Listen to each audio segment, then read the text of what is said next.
lot of money spent on the old coach to get him out the door and the new coach. But here we go with the new era at Texas A&M with Mike Elko and the remarkable job, of course, he did at Duke. We've got Graham Harmon on the line, Gig'em Gazette.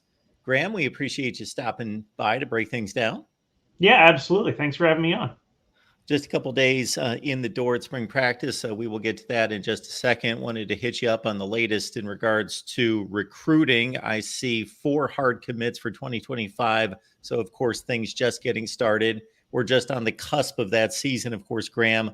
Once spring practice clears and all those camps are underway in May and June, and then we start to see some activity in the summer. But who are some of those targets to be looking out for right now? Absolutely. Well, it's another huge crop of prospects in the state of Texas this upcoming year, almost as good, maybe even better than it was in 2022, which was, of course, a huge reason that A&M had such a huge class that year. And some of the top prospects, you got 3 big-time offensive tackles up in the Dallas area. You got Ty Haywood, and Denton Ryan. You got Michael Fasusi at Louisville, and you got Lamont Rogers at Mesquite Horn. All 3 of those are guys that A&M is really trying to get in on. Fasusi visited this last weekend reportedly and is thinking about coming down again.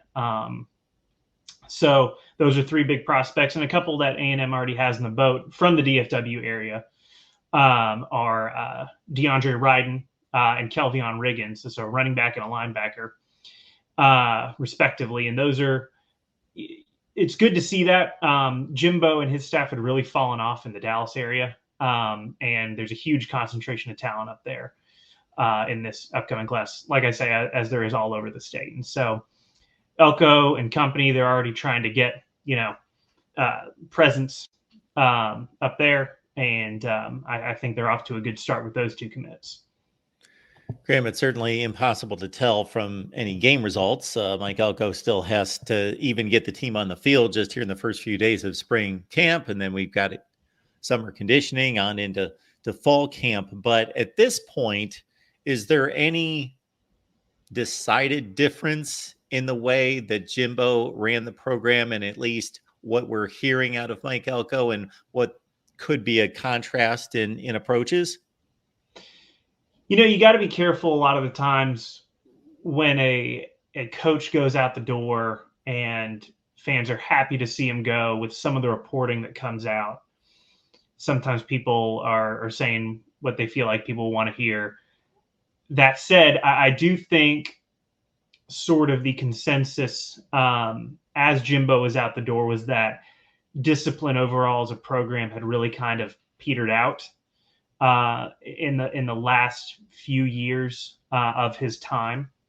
And I think that was reflected on the field a fair amount. It was a perennial storyline, the talent that A&M would bring in and the results that they weren't getting, right? And so I think a lot of that was traced back to discipline in the program. And from all accounts, Elko has completely turned that around, made that a huge emphasis. Very, very detail-oriented guy. You can just tell by listening to his interviews, the way he talks about things, the way he went about when he was just flying solo before he even built the staff. When he came into town, he was going to every high school basically in the state of Texas, it felt like, multiple stops a day. And he had this whole thing set up very, very methodical, very detail-oriented, like I say. And from the little bits we've been able to see of spring practice, it looks like that attitude has carried over into the practice field. If you don't do the drill right, you got to do it again, that sort of thing. It's early, like you say, no game results, but that definitely seems to be a big change.